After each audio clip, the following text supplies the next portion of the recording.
How to pick a sweet and juicy melon. The old Amish way. It is the second week of July.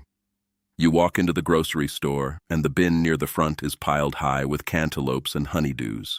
Some are pale tan, some are cream, some are ribbed and rough, some are smooth as river stones.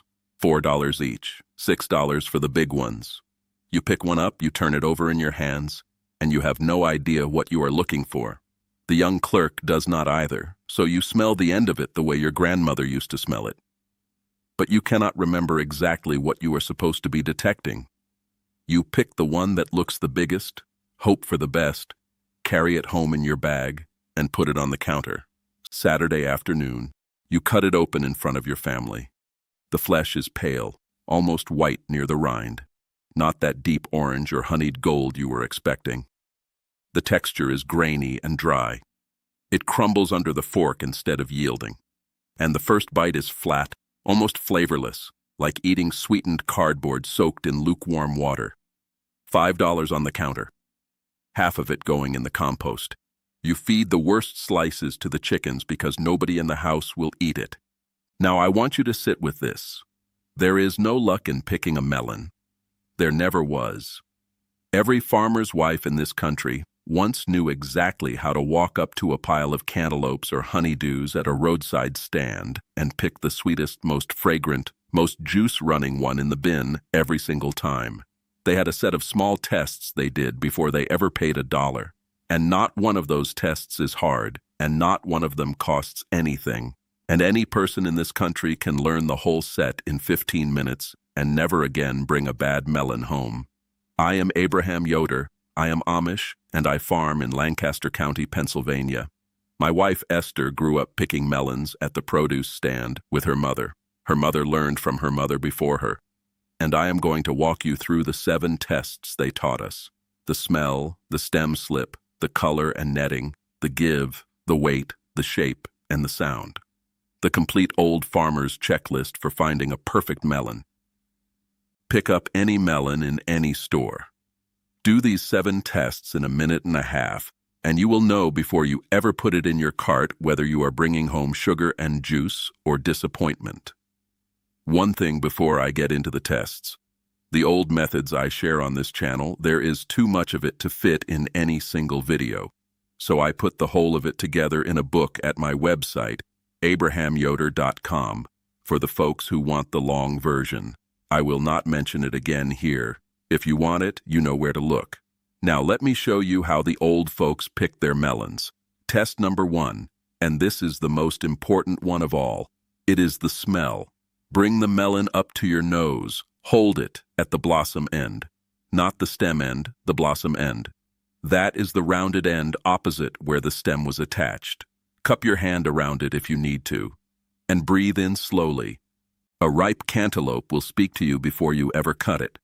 The fragrance will be sweet and floral and faintly musky, the way the inside of a ripe melon smells when you cut it open on the kitchen counter. That is exactly what you want to smell on the outside before you pay $1. The melon is telling you it is ready. The sugars have developed, and the fruit is giving off the aromatic compounds it has been building since the vine set the blossom. It smells like melon because it is finally a melon. If you hold it to your nose and smell almost nothing, that melon was picked too early. The sugars are not there yet. The flesh inside will be pale and hard and watery and mostly tasteless. Put it back. If you hold it to your nose and the smell is very faint but slightly fermented or almost oversweet and heavy, that melon is on the edge of overripe. It will be soft inside and mushy in places, and the flavor will be cloying rather than clean and bright. You do not want that one either. What you want is the clear, bright, deep, sweet, floral fragrance that makes you want to eat it right there in the produce aisle. That smell is the melon itself announcing that it is finished and ready. Now, I will say this. Honeydew does not smell as strongly as cantaloupe on the outside, even when it is ripe. The skin of a honeydew is waxy and smooth and does not release as much fragrance through the rind. But a truly ripe honeydew will still give off a faint, sweet floral smell at the blossom end if you breathe in close. And an unripe honeydew will give you nothing at all. absolutely blank and scentless. If you smell nothing on a honeydew, walk away. If you get even a faint sweetness, that is promising. Move on to the other tests to confirm. This is the test the produce farmers themselves use when they walk their own fields. Esther and I have walked cantaloupe rows together in late summer mornings, and you can sometimes smell a ripe melon before you even see it. That is how fully a good ripe melon broadcasts what it is. The smell is the first and best voice the fruit has. Learn to listen to it. Test number 2 is the stem slip. Look at the end where the melon was attached to the vine. On a cantaloupe, when the melon is ripe, the vine does not have to be cut. The melon loosens itself from the vine. The connection dries and weakens, and the melon detaches or nearly detaches on its own. Farmers call this the slip. A ripe cantaloupe slips from the vine. What this means for you at the store is this. Look at the stem end. On a fully ripe cantaloupe, the scar where the stem was will be smooth and slightly concave, like a shallow bowl pressed into the end of the fruit. The edges of that scar will be clean and rounded, not jagged or torn. If you press the center of it gently with your thumb, it will have the smallest amount of give. That smooth, clean, shallow scar means the melon separated cleanly from the vine on its own terms. It was ready. If the stem end has a rough, jagged, torn-looking scar, or if there is still a stub of dried stem sticking out, the farmer cut the melon from the vine before it was ready to release. The vine was still holding on because the melon was still eating. That melon was harvested early, and it will taste like it. At a farm stand or a farmer's market, where you are more likely to find cantaloupes with their stems still attached, this test is even more useful. A brown, dry, fully withered stem that the vine has already pulled its sap from means the plant sent the signal to release.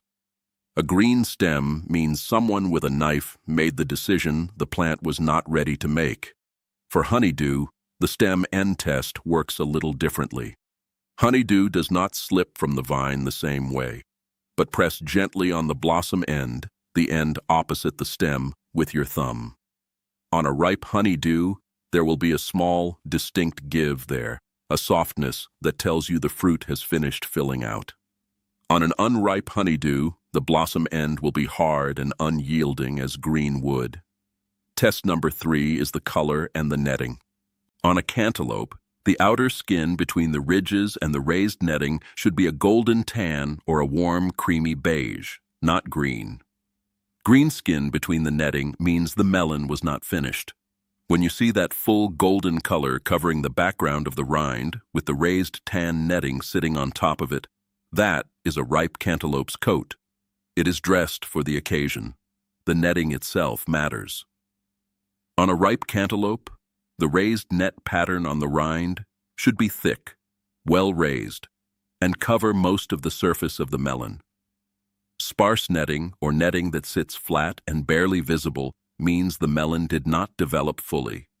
Thick, prominent, raised netting that stands up clearly from the rind is the sign of a melon that had time to finish. For honeydew, the color tells a different story.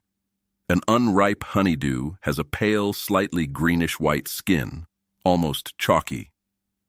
As the honeydew ripens, the skin transitions from that greenish chalk to a creamy, pale yellow-white. A ripe honeydew has the faintest warm yellow blush in its color, like cream just beginning to turn golden. The skin itself will also go from a flat, matte surface to having a very slight, waxy sheen, almost like it has been lightly oiled.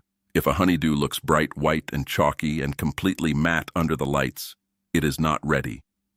If it has that faint, warm cream color and the surface catches the light just slightly, that is the honeydew you want. Esther taught me to hold a honeydew up at an angle under the store lights and tilt it. A ripe honeydew's waxy skin will catch the light differently than an unripe one. It is a subtle thing. But once you see it, you will see it every time. Test number 4 is the give. Press the melon gently with your thumb on the rind. Not hard, just a press. A ripe cantaloupe will give a tiny bit. You can feel a small softness under the netting, the way you can feel a ripe peach giving slightly under your thumb. The melon is full of water and sugar and life. It has a small spring to it. An unripe melon is hard as a rock, no give at all. Press your thumb against it and the rind feels like green wood. The flesh inside has not loosened, has not filled with the juice and sugar that ripening brings. An overripe melon, and this matters too, will give too much. It will feel soft and almost mushy. The flesh inside has started to break down. Pockets of over-fermented sweetness, grainy texture. The kind of melon you cut open and it falls apart instead of holding its shape. That one you do not want either. You are looking for that small, just right give. Slight. Firm, but not stone. Like the resistance of a ripe pear's neck when you press at the narrow top. On a honeydew, the give test is essential, because so many of the other visual cues are subtle. A honeydew that is still hard as a bowling ball all over is not ready. A honeydew with that slight yield, firm everywhere but with just the smallest amount of spring when you press, is the one you pick up. Once you have felt the difference between a hard, unripe melon and one with that small spring to it, you will know it in your hands for the rest of your life. Your palms will develop a memory for it the same way a baker's hands develop a memory for the right texture of dough. Test number 5 is the weight. Before I go on, let me pause for a moment. Every home has leaks: food, heat, water, electricity, laundry, repairs, and waste. Inside our Amish home saving system and community, Esther and I help you find those leaks and start fixing them one by one. The link is in the description. Now the last 3 tests. These are the ones the casual shoppers miss, and the careful old folks always check. Pick the melon up, heft it, then pick up a second one of the same size and heft that one too. A ripe melon should feel heavier than you expect for its size. The flesh is dense with sugar and water. A properly ripened cantaloupe or honeydew is largely water by weight, and all that water is what gives it its heft. Heavy for its size is good. A light melon, one that feels almost hollow or airy in your hands for how big it looks, has a problem. Either it was picked too early and never finished filling out, or it sat in storage or on the shelf too long and lost moisture through the rind. Either way, pale, dry, grainy flesh is what is waiting for you inside. Either way, the light melon disappoints. This test is harder to do by yourself unless you have something to compare against. That is exactly why you pick up 2 melons of the same approximate size and compare them in your hands.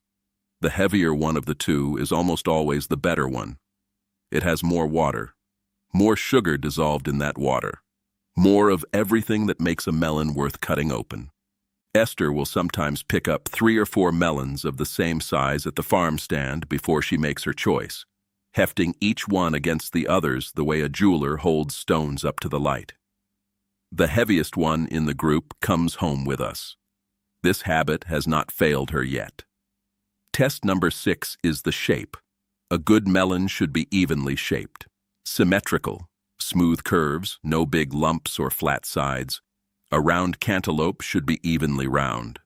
An oval honeydew should taper smoothly and evenly from its widest point to each end, balanced and proportional.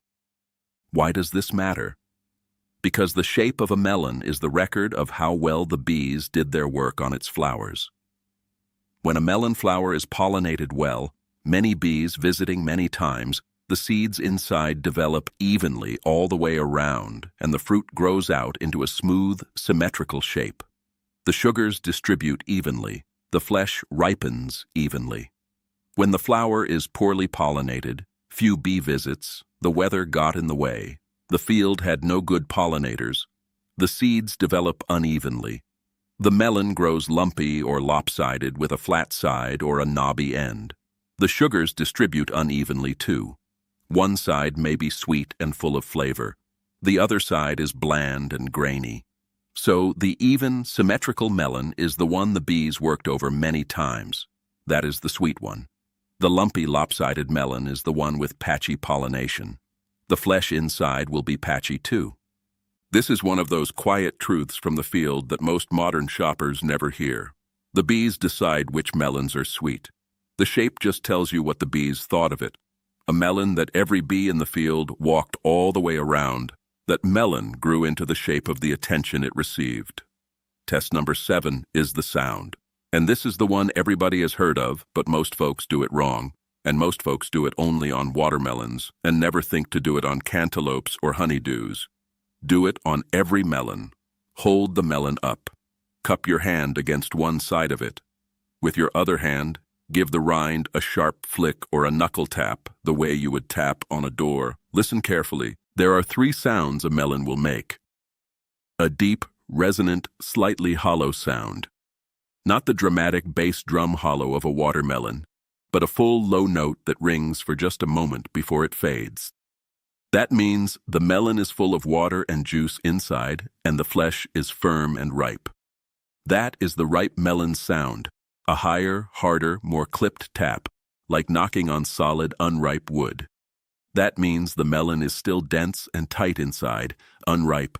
The flesh has not yet developed its loose sugar and water structure. Walk away from that one. A dull, flat, padded sound like tapping on a sandbag. That means the melon is overripe and the flesh has started to break down, losing its structure. Also, walk away. For cantaloupe and honeydew, the ripe sound is less dramatic than it is for a watermelon. You are not listening for a boom. You are listening for a full, live, resonant note versus a dead flat one. A ripe melon answers your knock with something that rings. An unripe one just stops the sound cold. An overripe one absorbs the tap like it is already half liquid inside. Some folks tap with their knuckles. Some give it a quick, sharp flick with the back of a fingernail. Either way works. Once you have heard the difference between a ripe melon's full note and an unripe one's flat knock, your ear knows it forever. You will stop in the produce aisle and tap 6 melons in a row until you hear the one that rings back at you. Now, I want to take a moment, because this is where it all comes together. Look at what we have just walked through. 7 small tests. The smell. Deep, sweet, floral fragrance at the blossom end. Not blank, not fermented. The stem slip. A smooth, clean, shallow scar on the stem end, not torn or jagged. A brown, dry stem, if one is present. The color and netting. Golden tan skin with thick, raised netting on cantaloupe. Creamy, warm yellow-white with a slight waxy sheen on honeydew. No green. The give. A small spring under your thumb, not stone-hard, not mushy. Firm, but alive. The weight, heavier than expected for the size, denser than its neighbor in the bin. The shape, even and symmetrical, smooth curves, no lumps or flat sides. The bee's approval written in the rind. The sound, a full, resonant, live note when you tap it. Not a flat, dead knock, not a padded thud. Walk up to a pile of melons at any farm stand or grocery store in this country. Spend 90 seconds going through these tests on each candidate. You will not bring home another disappointing melon for the rest of your life. You will walk past the lopsided, blank-smelling, hard-as-wood ones that everyone else is tossing in their carts, and you will pick out the fragrant, golden, heavy, symmetrical, full-sounding ones that the old farmers' wives have always quietly known how to find. And here's what I want you to know about why this knowledge faded. There is no money in teaching folks how to pick a sweet melon. The store does not benefit from a careful shopper. They would rather sell you the pale, scentless, underripe one for the same $5 as the perfect one, and not have you know the difference. The supermarket chains do not run a commercial telling you to smell the blossom end, because then half their inventory would sit in the bin. A ripe melon has a shorter shelf life. A melon picked before its time ships better, bruises less, and lasts longer on the display. It also tastes like almost nothing. But the store sells it to you anyway, and you never know to complain because you do not remember what a good one tastes like. So the knowledge slowly stopped being passed down. From grandmother to mother, from mother to daughter, from farmer to shopper. And a whole nation now stands in the produce aisle squeezing melons at random and hoping for the best. Buying whatever feels biggest, whatever looks most like the picture on the sign, and then cutting it open at home and being vaguely disappointed in a way they cannot quite name. You do not have to do that anymore. The tests work. The bees, the vine, the sun, and the earth left their fingerprints on every melon you will ever pick up. Read the fingerprints, and you will eat sweet fruit every Saturday from June to September. Here is what I want you to do this week. Go to a farm stand if there is one near you, or to the produce section at your grocery store, and walk through a pile of cantaloupes and honeydews doing the 7 tests.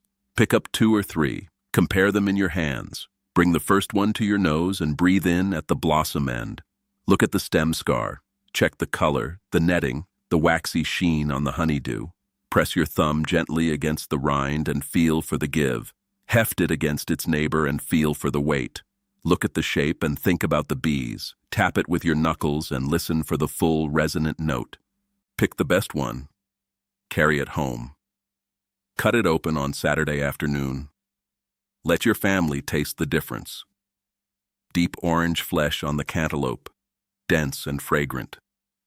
Pale honeyed gold on the honeydew, cool and dripping with juice. The way melon was always meant to taste, the way people used to take it for granted, tasted like that every single time, because they knew how to choose.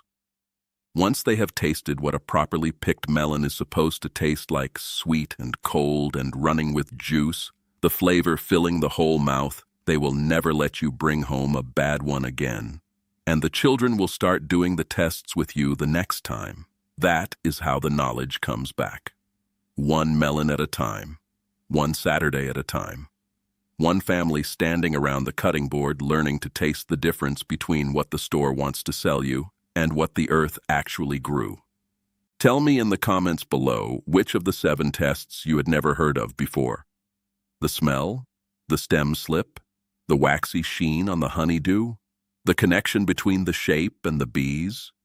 And if your grandmother or your mother had her own special way of picking a melon at the market, share it. Did she tap it a certain way? Did she press the blossom end with 2 fingers instead of 1? Did she smell it from 6 inches away or right up close? The little family tricks are exactly the kind of knowledge that gets lost when nobody writes them down. I read every single one. And if you try these tests this week, come back and tell me what you found. Tell me about the melon you almost passed over before you smelled it and changed your mind. Tell me about the heavy one in the back of the bin that nobody else had touched. Tell me about the look on your children's faces when they tasted what a real ripe melon is supposed to taste like. Next time, since we have been speaking of how to read the fruits and vegetables you bring home, I am going to show you the old way my people grow their own tomatoes. The seed saving, the planting, the staking, and the small habits that mean a single packet of seeds feeds your family fresh tomatoes from July to October and into jars for the whole winter. It is the natural next step after today. Until then, smell the blossom end. Listen for the full note. And remember that the bees, the sun, and the vine wrote a love letter on every good melon they ever made. You just have to know how to read it.